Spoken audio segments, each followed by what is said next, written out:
Cars. They are a set of wheels which are powered by an engine for most of us. लेकिन engine वाली car से पहले बिजली वाली car बना दी गई थी सन 1832 में. But then in 1886, Mr. Carl Benz, who's also the founder of Mercedes-Benz, made the first IC engine car. And it was made in 1886. And now it seems like we have come a full circle क्योंकि अब 2020 में Mercedes-Benz India में launch करने जा रहा है भारत की सबसे पहली electric luxury SUV, and it is the Mercedes-Benz EQC 400 4MATIC.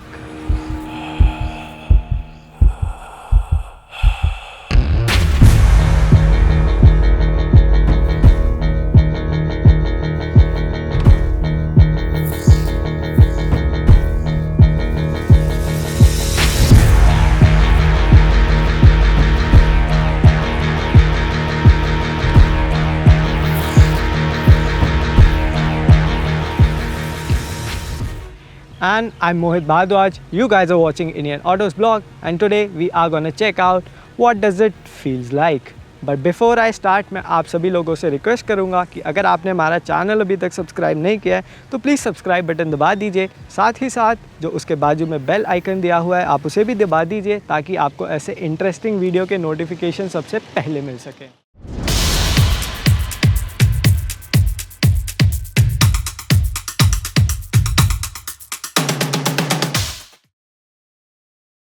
So, starting from its looks first. Well, EQC looks futuristic, but under the skin, it shares the same underpinnings as the GLC. और वो आपको इसकी silhouette में भी ज़रूर दिखाई देगा. Talking of the front, यहाँ पर आपको काफ़ी बड़े हेडलैम्प्स मिल जाते हैं जहाँ पर आपको 2 प्रोजेक्टर लेंसेज दिखाई देते हैं और साथ में आपको एक LED स्ट्रिप मिलती है जो कि एक कोने से शुरू होकर दूसरे कोने तक जाती है. और यहाँ पर आपको एक काफ़ी बड़ी ग्रिल मिलती है and which is surrounded by piano black inserts. और बीच में आपको एक ट्राई एरो लोगो मिल जाता है and you get the same on the bonnet. Overall the design of the EQC looks minimalistic but it looks posh for sure. अगर मैं ज़्यादा details की बात करूँ तो यहाँ पर आपको 4 एवेंट्स मिल जाते हैं जो कि इसको एक स्पोर्टी अपील देने की कोशिश करते हैं. But you do get a lot of premium touches as well, such as these slats on the lower air dam. अगर बात करें साइड प्रोफाइल की, it looks appealing. Also जो मुझे काफ़ी पसंद आया, they are the 20-inch rims. They have a really nice futuristic touch to them, and also मैं कहूँगा कि they have the right balance of form and function. Because ये जो wheels हैं इन्हें इस तरह से डिज़ाइन किया गया है कि ये एक लेसर एरोडायनेमिक ड्रैग कोफिशिएंट देने में मदद करे EQC को. और अगर हम बात करें इस गाड़ी के ओवरऑल ड्रैग कोफिशिएंट की तो that is 0.27 which is lesser than that of a plate. Also side में आपको GLC की झलक तो दिख ही जाती है but then overall again the design is very minimalistic. और अगर हम बात करें रेयर की तो you do get similar treatment as the front with a connected light bar. Also जो टेल लैम्प्स है वो काफ़ी ज़्यादा स्लिक यूनिट्स दी गई हैं and they look lovely in night and in the day. अगर मैं बात करूँ रेयर डिफ्यूज़र की तो वहाँ पर आपको काफ़ी क्लीन लुक देखने को मिलेगा.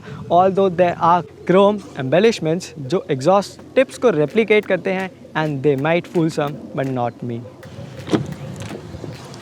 सो अब एक नज़र डाल लेते हैं EQC के इंटीरियर्स पर.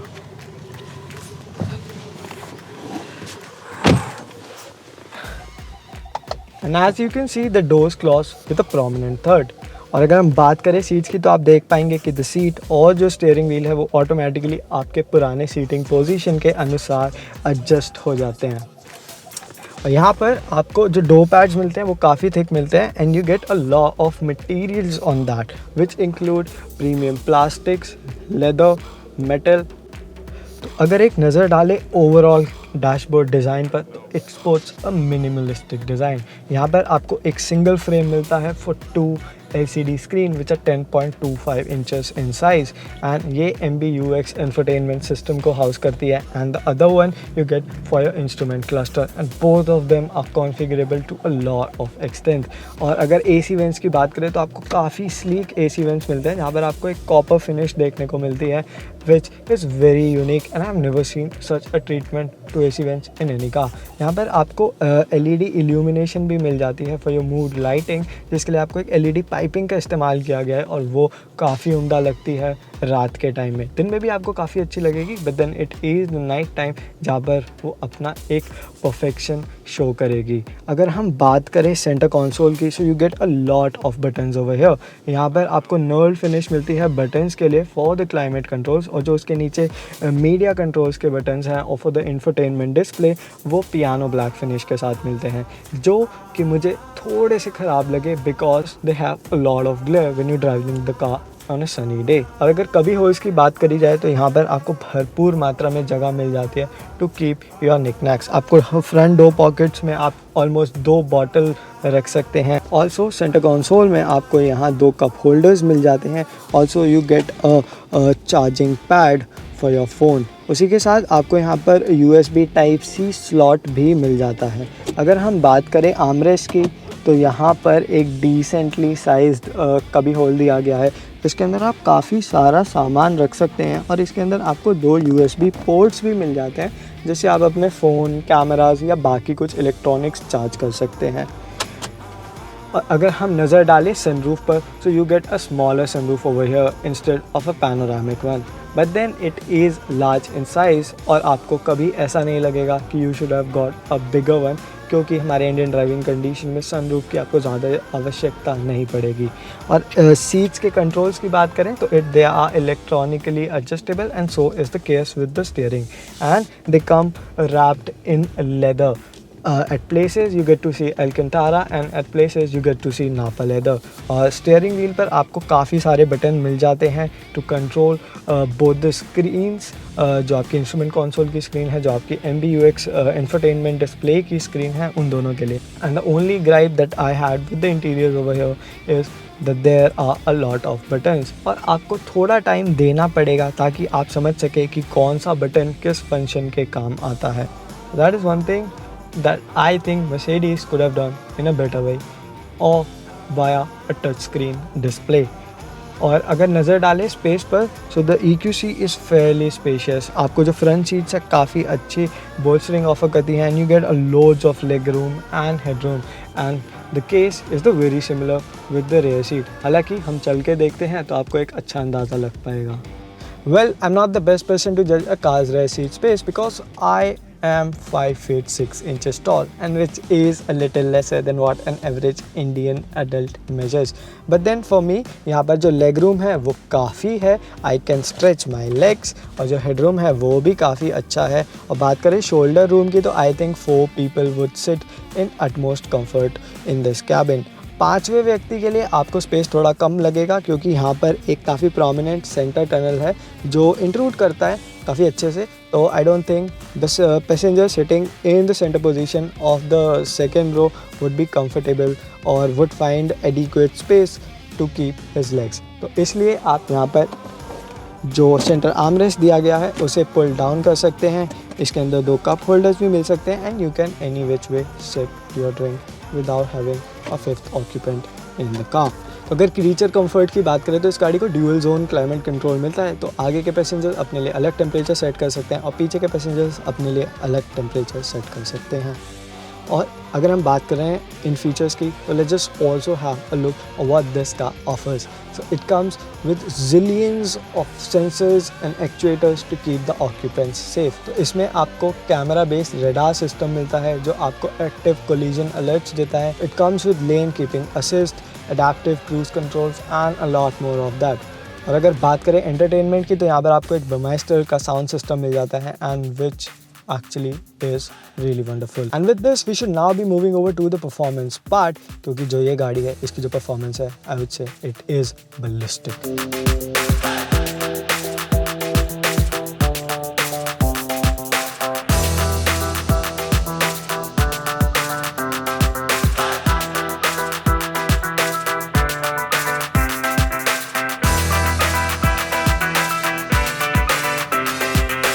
So starting with the performance. So the EQC gets 2 motors which deliver 408 horsepower and 760 Nm of peak torque, which is much more than that of the AMG GT, जो कि Mercedes-Benz लाइनअप की अभी तक की सबसे fast cars थी। तो fast से अगर हम बात करें कि 0 से 100 की रफ्तार कितनी जल्दी पकड़ सकती है, तो दैट इज़ ओनली 5.1 सेकेंड। अब आप सोचोगे कि मैं ज़्यादा बातें क्यों नहीं कर रहा हूँ about it's motor and the battery, because I think this is a car way I should be talking more about my performance, जो मुझे इसमें लगा। So here, the moment you poke the accelerator pedal, all you get is a surge. And this surge is great enough to push you back into the seat every time you play around with the accelerator pedal. Moving over to the brakes, because it does not get a clutch, because it does not get a gearbox. The only gear that does duties over here is a single reduction gear, जो आपके motor के power को wheels पर भेजता है। And then again getting back to the brakes, तो यहाँ पर आपको रीजनरेटिव ब्रेकिंग मिलती है and a total of 5 levels of it. तो उसमें you get modes like N, D, D+, D- and D-। Now अब आप इससे समझ ही पा रहे होंगे कि जो D और D+ मोड है, वहाँ पर आपको इन मोटर्स के पावर का फुल पोटेंशियल यूज़ करने को मिल जाता है, but that's not the case with the D- and D-। Mode. वहाँ पर regenerative braking takes over the brakes in a much more stronger manner. और ब्रेक्स की ही अगर हम बात कर रहे हैं, तो D+ मोड में I felt brakes lack the progression. तो आप उन्हें दबाएंगे, आपको कहीं ना कहीं थोड़ी सी वुडन फील ज़रूर महसूस होगी, but then that is not the case with the D mode और the D- mode. So you are better done in the D and the D- mode, because वहाँ पर आपको एक ज़्यादा रेंज भी मिल जाती है। और अगर रेंज की बात करें, सो Mercedes claims the EQC offers a range of around 450 kilometres. हालांकि हमें हमारे इन टेस्ट कंडीशन में 400 किलोमीटर की रेंज बड़े आराम से इस गाड़ी ने ऑफर करी, and which is pretty decent. और बैटरीज की बात करें तो they are mounted under the floor, जिसकी वजह से आपको एक लो सेंटर ऑफ ग्रेविटी भी मिलती है। But then you also get a heavy motor mounted on the front axle and the rear axle, and somehow it is the front motor that makes it a nose heavy car. But अगर मैं बात करूँ overall drivability की, so the dynamics are pretty well sorted. आपको कहीं भी ऐसा नहीं लगेगा that car is losing its grip, because it also comes with 20-inch tires, which are 255 sections, and these are sourced from Pirelli. So you do get a lot of grip because these are W-rated tires. और इसी के साथ I think for the performance part, the EQC has its very own character that defined it. So summing it up, EQC is a car जिसको सब एक बार अपने life में ज़रूर एक्सपीरियंस करना चाहेंगे for the performance it offers and the luxurious interiors it comes with. और एक और पहलू जो सामने आता है वो ये है कि we don't have Teslas in India as of now, और जल्दी ही उनका मार्केट में आने का कोई इरादा भी नहीं है। So the sole electric luxury car you can have as of now in the country is the Mercedes-Benz EQC। और अगर इसकी कीमत की बात करें, Mercedes is yet to launch the EQC in the country, और अंदाज़ा लगाया जा रहा है कि इसकी कीमत 1 करोड़ से थोड़ी सी ज़्यादा रखी जाएगी। कितनी ज़्यादा वो अभी हमें नहीं पता, but on the whole Mercedes-Benz EQC 400 4MATIC with a very long name and a long legacy is a very powerful car with no direct rival in India. And that said, मेरे को ये गाड़ी काफ़ी अच्छी लगी, but then again it caters to a very niche segment. So with this we come to the end of this video, and I hope you really liked it. So please press the like button. Comments में बताइए कि आपको और किन गाड़ियों के review चाहिए हमारी टीम से। And with this, I'm Mohit Bhardwaj. This is Mercedes-Benz EQC 400 4MATIC signing off.